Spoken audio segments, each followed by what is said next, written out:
Hello, students. I would like to welcome you all once again on our channel BA English Online Classes. As we discussed in our previous video, the launching of our channel, the purpose of our channel, at the same time, what and how would we conduct the entire course, entire syllabus that we discussed already in our previous video. This time, to continue the same, what are the strategies, what are the things, what is in the next video. We have brought the next video with the topic BA second semester, in which we will obviously study English Major 2. Generally, you have 8 English major subjects. In first semester, English 1 or Major 1. In second semester, English Major 2. Gradually, in third, fourth, we have different schemes to study major English. Here, it would be great to understand in second semester of BA what we will study in English. We will study English Major 2, and the name of the book that we are going to study will be European Classical Literature. The book that we will study in BA second semester, that is European Classical Literature. The syllabus is actually new.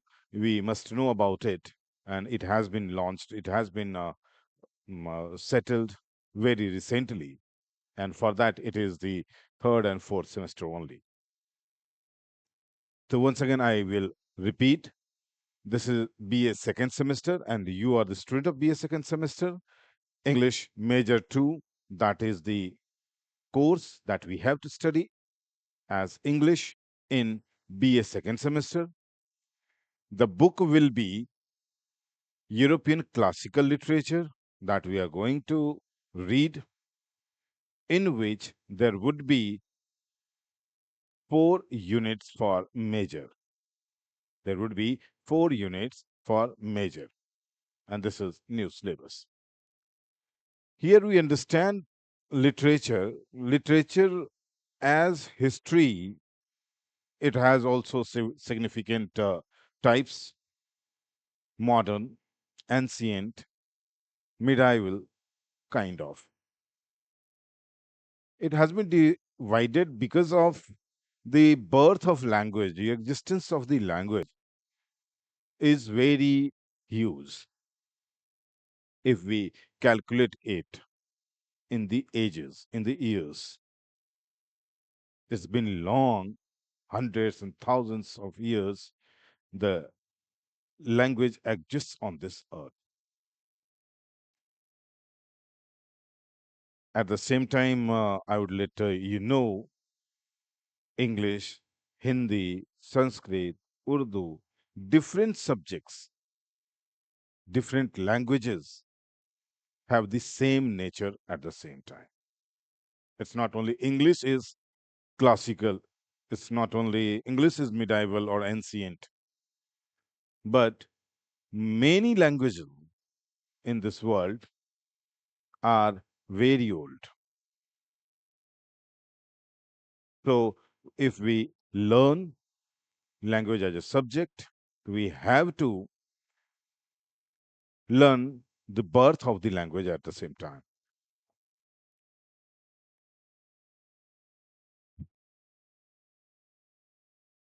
European classical literature, we need to understand English as a language was not spoken in a particular part of the world, but it was spoken many parts of the world, in which one of the part is Europe. Why it is European? because the writers, the thinker, the philosopher, they were from the London, or may they would have traveled to London, traveled to Europe for their writings, or they have adapted the language that was widely spoken in European countries. So this is European English. Actually, basically, this is European English. We are already studying English, so it is European English. Now, this is classical.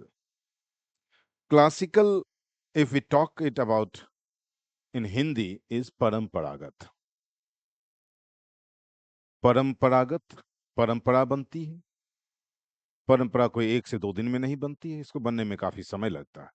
और जब भी इतना समय लगता है, तो समय पुराना भी हो जाता है, इतिहास बन जाता है, इतिहास से भी पहले चला जाता है। तो ऐसे में जो भी घटनाएँ बहुत समयों से होती है, उसमें एक पैटर्न बनता है, ऐसी चीज़ों को परंपरागत चीज़ें भी कह सकते हैं। तो परंपरा, परंपरागत, इंग्लिश में क्लासिकल। तो यूरोपियन क्लासिकल इंग्लिश यानी थोड़ा एंशिएंट इंग्लिश के बारे में बात की जा रही है। थर्ड आता है लिटरेचर। लिटरेचर को भी समझना हमारे लिए बहुत ज़रूरी है। आज हम पढ़ते तो हैं, पढ़े भी हैं, आगे भी पढ़ेंगे कि लिटरेचर आखिर किसको कहा जाता है? लिटरेचर में ऐसी चीज़ों को लिखा जाता है जो वर्तमान में हो रहा है। साहित्य इसको हिंदी में कहते हैं, और इसको कई विद्वानों ने परिभाषित भी किया है, और इसकी परिभाषा कुछ इस तरह से किया है कि साहित्य जो होता है, समाज का आईना होता है, समाज का दर्पण होता है, समाज का एक चलचित्र होता है।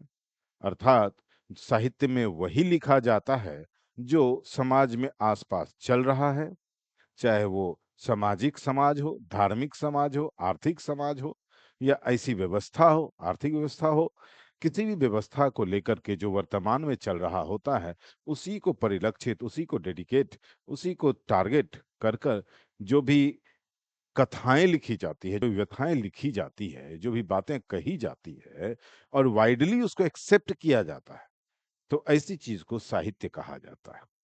कोई ज़रूरी नहीं है कि वह सत्य हो या सब लोग उस सत्य को जानते हों, इसका कोई इसकी कोई आवश्यकता नहीं है। तो अभी आपने समझा, यूरोपियन क्लासिकल लिटरेचर इस बुक का नाम है। यूरोप क्षेत्र का नाम है जहाँ पर इस इंग्लिश का प्रयोग किया जाता था। क्लासिकल ये समय दर्शा रहा है कि कितना पुराना है, नया है, मध्य समय का है, और लिटरेचर यह दर्शा रहा है कि इंग्लिश लैंग्वेज में यहाँ पर किस बात को दर्शाया गया है, यानी समाज में हो रही घटनाओं का विवरण एवं वर्णन इसमें दर्शाया गया है।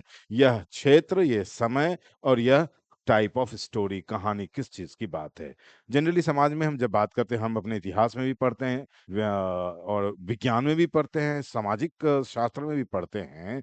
किसी भी समाज का अध्ययन जब हम करने लगते हैं, तो समाज में महिला, पुरुष, बुजुर्ग, बच्चे, शिक्षित, अशिक्षित, और राजा, रंग, वर्ण, व्यवस्था, कई तरह के आयामों का अध्ययन किया जाता है। उसी प्रकार लिटरेचर को यहाँ लिखा गया है, उस वक्त के लिटरेचर से उस वक्त की जो सामाजिक व्यवस्था थी, यह समझने का भी प्रयास किया गया है, और साथ ही यह भी बताया गया है कि उस वक्त की कैसी बोली थी और उसका क्या मतलब निकलता था, किस तरह शब्दों का विभिन्न प्रकार से प्रयोग किया जाता था। तो यूरोपियन क्लासिकल लिटरेचर को हम इस तरह से समझ सकते हैं। यह बुक का कोई काल्पनिक नाम नहीं है, बल्कि यह बुक का जो नाम है, यह जो किताब का नाम है, यह दर्शाता है कि इसके अंदर हम क्या वास्तव में पढ़ने वाले हैं, या किस चीज़ की जानकारी हमें मिलने वाली है। ये सिलेबस नया सिलेबस है आप लोगों के लिए। तो उम्मीद करता हूँ यहाँ तक आप लोगों ने बहुत अच्छे से समझा होगा कि इंग्लिश मेजर 2 है, जिसमें किताब पढ़नी है, यूरोपियन क्लासिकल लिटरेचर, और लिटरेचर क्या होता है ये भी समझा आपने, और क्लासिकल क्या होता है, बीए सेकंड सेमेस्टर में आपका काम आएगा। और यह जो बुक है, बिहार के सभी सिलेबस, सभी यूनिवर्सिटी को डेडिकेटेड होगा। यह सारा का सारा सिलेबस कवर करेगा आपका, जितना भी सिलेबस अभी तक आप देख रहे हैं। और साथ ही यह भी पता चल सकता है आपको कि कितने यूनिवर्सिटी में ये एग्ज़ामिनेशन में ये आएगा। तो मैं पुनः बता दूं कि बिहार में जितने भी यूनिवर्सिटीज हैं, ये मेजर 2 सबों के लिए सेम है और सबों को यह लाभान्वित करेगा। यहाँ जितने भी छपे हुए, जितने भी लिखे हुए यूनिवर्सिटीज हैं, सभी यूनिवर्सिटीज के लिए यह मेजर 2 का कोर्स सिलेबस सेम है और इसकी पढ़ाई सेम है। ये उन सभी छात्र छात्राओं को लाभान्वित करेगा। यूरोपियन क्लासिकल लिटरेचर सेमेस्टर 2 की एक किताब है। ग्रेजुएशन के सेमेस्टर 2 में कई विषय होंगे, जिसमें एक आपका इंग्लिश होगा जो कि मेजर होगा। तो उसमें एक किताब होगी जो पढ़नी है आपको, यूरोपियन क्लासिकल लिटरेचर, जिसमें कि मुख्य रूप से 4 यूनिट पढ़ने हैं। मेजर 2 में कितने यूनिट पढ़ने हैं? 4 यूनिट पढ़ने हैं।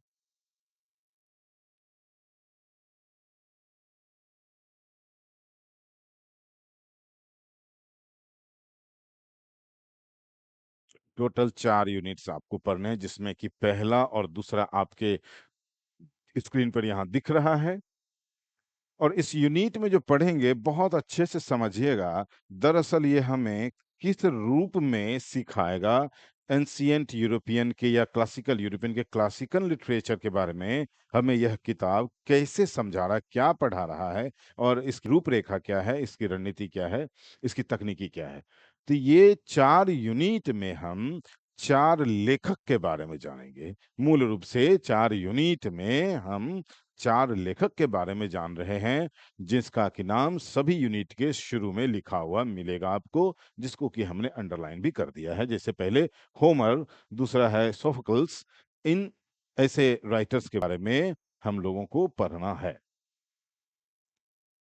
तो होमर के बारे में जब हम पढ़ेंगे, जब भी किसी राइटर के बारे में पढ़ते हैं, या जैसे किसी भी कलाकार, जैसे अगर अमिताभ बच्चन के बारे में मुझे पढ़ना है, उनकी जीवनी जाननी है, उनके द्वारा जो साहित्य किया गया है, फ़िल्म भी एक साहित्य है, इसमें कोई शक नहीं, नाटक है, फ़िल्म है, साहित्य है।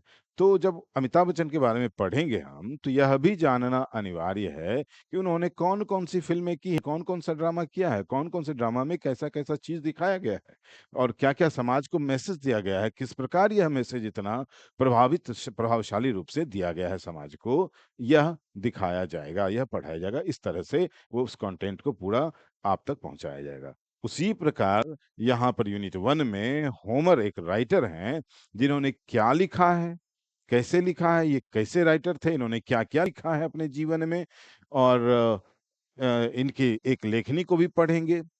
साथ में उस लेखनी, जैसे कि इसके बाद जो लिखा हुआ है आपके यहाँ द इलियाद, ये उनके द्वारा एक लेखनी, एक पोएम है, जिसको कि हम यहाँ पे विस्तार में ट्रांसलेट करके समझेंगे। जनरली यूरोपियन की जो इंग्लिश थी, उस वक़्त की यूरोपियन इंग्लिश, क्लासिकल इंग्लिश और अभी का जो इंग्लिश है, ये दोनों सेम नहीं है, अलग से एक नई बात बता रहा हूँ आपको। उस वक़्त का जो इंग्लिश था और अभी का जो इंग्लिश है, इस दोनों में बहुत अंतर होता था। इतना सामान्य नहीं था वो।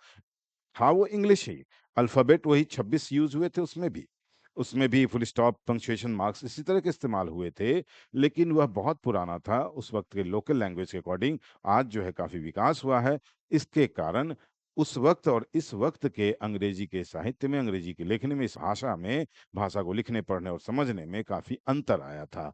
तो होमर के द्वारा जो भी लिखा गया था, वह सीधे-सीधे हम लोगों को जो नॉन हिंदी हैं या जो इंग्लिश भी बोलते हैं, उनके लिए समझना इतना आसान नहीं था। इसीलिए क्या किया गया है, होमर के इस लेखनी को, या जितनी भी लेखनी है, उनको कुछ नए राइटर्स जो हैं, कुछ नए विद्वान जो हैं, वो ट्रांसलेट किए हैं, ताकि हम लोग भी समझ सकें कि उन्होंने क्या लिखा था। उनके ऊपर रिसर्च किया गया, उस भाषा पर, उनके द्वारा लिखी हुई पंक्तियों पर, लिखी हुई कविताओं पर, लिखे हुए नाटकों पर, लिखे हुए नाटकों पर अध्ययन किया गया, ताकि वह समझा जा सके, और जिससे कि होमर के द इलियाद कहानी, कविता को हम पढ़ेंगे, और इसको ट्रांसलेट किया गया है आधुनिक इंग्लिश में, अभी के भाषा में, सरल भाषा में ट्रांसलेट किया गया है ईवी रियू के द्वारा, जो कि हम आगे भी पढ़ेंगे। बेसिकली अभी फर्स्ट यूनिट में ये समझने की चीज़ है, और कन्फ्यूज़ नहीं होना है कि ये इतनी चीज़ें क्या-क्या लिखी हुई हैं। जनरली यह जो ट्रांसलेशन है, यह कहीं एकत्रित किया गया है, एकत्रित कब किया गया है, और किस किताब में क्या गया गया है, इसके कतरन का भी अलग से नाम दिया गया है। यूनिट 1 को जिस तरह हम समझ रहे हैं उसी तरह से देखिए आप यूनिट 2 बिल्कुल आसानी से तुरंत समझ जाएंगे। सोफोकल्स है, राइटर का नाम है। ओडिपस द किंग, ये इसके लेखनी का नाम है, इन्होंने जो लिखा है, इनका जो साहित्य है, और जिन्होंने ट्रांसलेट किया है, ये अगला उनका नाम है। और ये कहाँ रखा हुआ है, इसके तरह से पहले यूनिट में हमने काफी समय लिया चीजों को समझाने में, और दूसरा यूनिट काफी आसान हो गया समझना आपके लिए, यह आप देख सकते हैं।